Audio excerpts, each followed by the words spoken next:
Vous vous souvenez de Chandler, ce personnage cynique et maladroit mais pourtant très attachant dans la série Friends ? Et vous vous rappellerez certainement de Tobey Maguire, ce charismatique beau gosse qui avait été un des premiers à revêtir le costume de Spider-Man. Et où diable a bien pu disparaître Mr Bean, cet éternel gaffeur interprété par Sir Rowan Atkinson ? Alors si vous voulez vraiment savoir ce que sont devenus ces acteurs, regardez cette vidéo jusqu'au bout et je vous assure que vous ne le regretterez pas du tout. Allez, on commence. Russell Crowe est indubitablement l'un des meilleurs comédiens de Hollywood, ayant marqué à jamais l'histoire du cinéma avec son talentueux jeu d'acteur et ses rôles plus vrais que nature. Tout le monde se souvient en effet de sa fabuleuse interprétation du général Maximus dans le péplum Gladiator, qui lui avait d'ailleurs valu l'Oscar du meilleur acteur en 2001.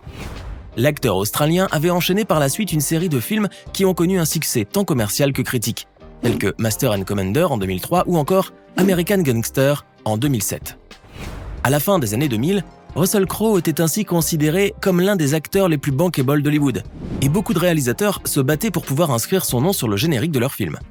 Il entama donc la décennie 2010 avec un avantage certain, et les rôles qu'on lui proposait alors étaient très diversifiés, ce qui permit à l'acteur de pouvoir se lancer dans d'autres registres cinématographiques, ce qu'il fit d'ailleurs avec brio.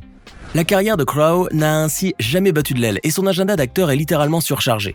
Mais si on ne voit plus très souvent Russell Crowe dans les médias ces derniers temps, c'est juste parce qu'il a décidé de souffler un peu et de prendre du bon temps avec sa famille loin, très loin des plateaux de tournage. Brendan Fraser est un acteur canadien qui s'était fait mondialement connaître pour sa brillante interprétation dans la saga de films La Momie, sortie au début des années 2000. Le jeune acteur avait en effet réussi à séduire son public, sous les traits de l'aventurier Rick O'Connell, un personnage hors norme mais charismatique et qui était le digne successeur d'Indiana Jones. Mais malgré le succès quasi planétaire qu'aura eu ce film, ainsi que ses suites, Brendan allait mystérieusement disparaître de la scène publique, et ses apparitions allaient se faire de plus en plus rares. Une disparition qui n'allait pas passer inaperçue auprès du public et surtout auprès de ses fans inconditionnels qui se demandaient où diable avait bien pu passer leur idole. Tout le monde trouvait bizarre en effet qu'un tel acteur aussi talentueux n'ait pas pu continuer sa carrière pourtant très prometteuse, et les rumeurs les plus folles le concernant commencèrent alors à se répandre sur internet. Mais si Brendan Fraser s'est retiré du milieu du showbiz pendant si longtemps, ce n'était pas vraiment de son propre chef.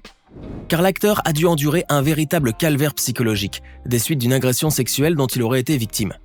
Le mis en cause n'est nul autre que Philip Burke, un des plus gros bonnets d'Hollywood et patron de l'association qui organise les Golden Globes. Cette agression, qui eut lieu en 2003, sonna véritablement le glas de la carrière de Brendan, qui depuis s'est terré dans son coin, n'osant plus affronter le regard des autres. Le pauvre acteur souffrait d'ailleurs aussi bien sur le plan psychique que sur le plan physique, puisqu'il n'a jamais pu vraiment récupérer des accidents de certains tournages musclés où il fut plus ou moins gravement blessé. Comme la plupart des enfants stars d'Hollywood, Macaulay Culkin n'avait pas tardé à sombrer dans les dépendances et les excès en tout genre, ruinant ainsi sa carrière pourtant extrêmement prometteuse. Macaulay Culkin avait tout juste 10 ans lorsqu'il joua le rôle de Kevin dans le film devenu culte « Maman, j'ai raté l'avion ». Cette comédie loufoque et bon enfant remporta un succès phénoménal, et le jeune garçon devint la nouvelle coqueluche de l'Amérique. Il devint également l'un des acteurs les plus bankable et les mieux payés de tout Hollywood avec des cachets à 5 millions de dollars. Mais l'argent n'alla pas dans ses poches malheureusement car son manager de père lui raflait jusqu'au dernier centime. Macaulay Culkin finira enfin par se libérer du joug de ses parents et essaya pour la première fois d'avoir une vie normale, comme tout autre gamin de son âge. Mais c'était sans compter sur l'acharnement de la presse et des paparazzis qui le suivaient partout, l'obligeant à se cacher la plupart du temps. Côté professionnel, le jeune acteur n'arrivait pas à digérer le fait qu'il était devenu moins attrayant pour les réalisateurs à mesure qu'il grandissait et prenait de l'âge. Il comprit avec une grande amertume que sa carrière d'enfant star était bel et bien finie. Et pour tenter d'oublier, il se mit à utiliser des stupéfiants, détruisant ainsi à jamais ses rêves de réussite et de gloire. Matthew Perry a connu la consécration mondiale à la fin des années 1990 avec son rôle de Chandler dans la série culte Friends. Tournant autour d'une bande d'amis new-yorkais et de leurs péripéties souvent rocambolesques et hilarantes, la sitcom, sortie en 1994, fera un véritable carton au niveau planétaire. Le triomphe est tel que la série durera toute une décennie, totalisant ainsi 236 épisodes en 10 saisons, un fait très rare pour l'époque, où les séries avaient tendance à durer sur maximum 2 ou 3 saisons. En tant que l'un des protagonistes principaux de la série, Matthew Perry a profité pleinement de son succès et de ses retombées médiatiques et bien sûr financières. En effet, grâce au cachet très généreux qu'il percevait pour son rôle de Chandler, Matthew Perry a pu accumuler une bien jolie fortune, qui s'élèverait, selon toute vraisemblance, à quelques 80 millions de dollars. Mais malgré son immense richesse et toute la gloire qu'il a pu récolter avec la sitcom, l'acteur a vite fait de retourner à son vieux démon de la toxicomanie. Perry a ainsi eu de graves problèmes d'alcoolisme tout au long de la série, et il abusait également de médicaments très puissants. Un cocktail bien peu recommandable en vérité. À cause de ses dépendances très néfastes et de sa mauvaise hygiène de vie, l'acteur a vu sa cote péricliter à vitesse grand V. Il accumule les flops et devient bien vite un acteur de second niveau, loin, très loin même de ses années de gloire et de célébrité dans Friends. Mais si l'acteur n'est plus que l'ombre de lui-même aujourd'hui, il peut toujours se consoler d'être immensément riche, et à défaut d'Oscar de l'Académie, il peut toujours s'en faire fabriquer un en or massif rien que pour lui. Tobey Maguire est un acteur américain qui s'était illustré dans le rôle de Peter Parker dans la première trilogie de Spider-Man en 2002. Le jeune comédien fut en effet unanimement salué par la critique pour son interprétation magistrale de l'homme araignée. Et vu le succès quasi planétaire du film, le jeune acteur, alors âgé de 27 ans, est immédiatement propulsé au rang de star mondiale, avec tout ce que cela implique comme célébrité et richesse. Mais à la fin de la trilogie, en 2007, Tobey Maguire va disparaître peu à peu des radars, ne participant plus qu'à de rares tournages ici et là. Car le jeune acteur a décidé de passer de l'autre côté de la caméra, en revêtant ainsi sa casquette de producteur de film. Un couvre-chef qui lui sied à ravir, puisque Tobey Maguire a pu déjà produire quelques très bons films qui ont reçu un très bon accueil de la part aussi bien des critiques que du public. Certains de ces films ont même été classés comme de véritables blockbusters hollywoodiens, à l'image par exemple de La 5e vague sortie en 2016 et ayant rapporté un peu plus de 106 millions de dollars au box-office mondial. L'interprète charismatique de l'homme araignée est donc loin de vouloir prendre sa retraite cinématographique, pour le plus grand bonheur de ses innombrables fans à travers le monde. S'il est bien une star d'Hollywood dont on n'entend plus trop parler ces derniers temps, c'est bien Will Smith. Il faut dire qu'après le fiasco qu'il a eu lors de la dernière cérémonie des Oscars, la vie n'est plus aussi facile pour le charismatique prince de Bel-Air.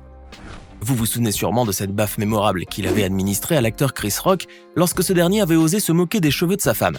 Will Smith n'avait pas supporté en effet les blagues de Rock sur l'alopécie de Jada Pinkett Smith et avait donc décidé de venger son honneur. Un geste soi-disant chevaleresque, mais qui ne fit absolument pas l'unanimité, forçant ainsi l'acteur de Men in Black à faire des excuses solennelles et larmoyantes devant témoins. Mais il faut bien se rendre à l'évidence que la carrière de Will Smith est peut-être totalement brisée aujourd'hui, et que certains déclarent même que malgré les tonnes de blockbusters qu'il a pu tourner par le passé, ses rêves de gloire doivent désormais être relégués aux oubliettes.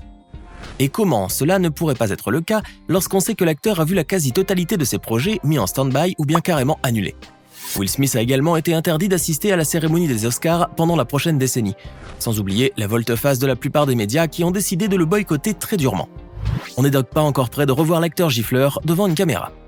Catapulté dès l'âge de 12 ans sur le devant de la scène grâce au succès planétaire qu'a connu la saga Harry Potter, Daniel Radcliffe a dû faire face à une célébrité bien trop soudaine et trop précoce. Grâce au rôle d'Harry Potter, Radcliffe a pu devenir un des acteurs les plus célèbres et les mieux payés de la planète, mais le revers de la médaille était beaucoup moins brillant. Daniel Radcliffe n'était pour ainsi dire absolument pas préparé à un tel succès, et en tant qu'enfant star, il a très vite sombré dans une spirale infernale. Le jeune acteur se réfugia en effet dans l'alcool, qu'il avait commencé à consommer de manière frénétique, au point carrément de devenir alcoolique. Daniel Radcliffe ne supportait plus que son nom soit associé en permanence au jeune sorcier de Poudlard, et pour tenter de se défaire de ce personnage, il se lança dans toutes sortes de productions parfois grotesques, alternant ainsi les rôles les plus absurdes et les plus saugrenus. Le jeune acteur finira enfin par apercevoir de la lumière au bout du tunnel, et grâce à l'aide de ses plus proches parents et amis, il a pu guérir finalement de son addiction à l'alcool. Si vous faites partie des millions de téléspectateurs à avoir adoré la saga Twilight, vous vous demandez sûrement où sont passés certains de ses acteurs les plus emblématiques. Taylor Lautner fait assurément partie de ces derniers puisque son rôle du loup-garou Jacob Black dans la saga était l'un des plus déterminants dans l'histoire. L'acteur et mannequin avait en effet brillamment interprété ce personnage complexe, à tel point qu'il sera même nommé dans la catégorie meilleure performance homme pour Twilight aux MTV Movie Awards. Le succès planétaire de la saga ainsi que son triomphe commercial et critique propulsèrent directement Taylor vers le sommet de la gloire et de la célébrité. Devenu un véritable sex-symbole pour des magazines tels que GQ, Rolling Stone ou People, le jeune acteur faisait régulièrement la une de ces derniers, affichant son corps musclé et sa jolie petite frimousse pour le plus grand bonheur de ses fans hystériques. Mais si son image d'homme sexy et irrésistible était indéniable, son jeu d'acteur était par contre sujet à débat. Taylor a ainsi été nommé à 3 reprises pour les Razzie Awards, un genre de trophée parodique qui récompense les pires acteurs à Hollywood. Ceci explique d'ailleurs pourquoi l'acteur tourne de moins en moins dans des films et que ses apparitions au cinéma se font de plus en plus rares. Et pour finir, nous irons à la rencontre d'un des personnages les plus loufoques et les plus incorrigibles de la télévision, l'inénarrable Mr Bean. Ses péripéties rocambolesques et ses gags hilarants auront fait rire aux éclats des millions de personnes à travers le monde, et des générations entières n'oublieront jamais ce facétieux personnage. Mais malheureusement, il y a une fin à tout et même Mr Bean n'aura pas échappé à cette triste fatalité. Et c'est bien évidemment son interprète britannique, Sir Rowan Atkinson, qui a finalement décidé de jeter l'éponge et de mettre un terme à la carrière de Mr Bean. car l'acteur anglais n'en pouvait vraiment plus de jouer Mr Bean, qui était un rôle finalement trop dur à jouer pour son âge. Sir Rowan Atkinson a donc décidé d'enlever sa fameuse veste en tweed et de passer à autre chose, comme le cinéma par exemple, où il a d'ailleurs su faire son bonhomme de chemin. Maintenant, dites-nous dans les commentaires ce que vous pensez de ces célèbres acteurs qui ont marqué l'histoire du 7e art, mais dont on n'entend plus trop parler ces derniers temps. N'oubliez pas de vous abonner et de cliquer ici pour regarder une autre de nos vidéos.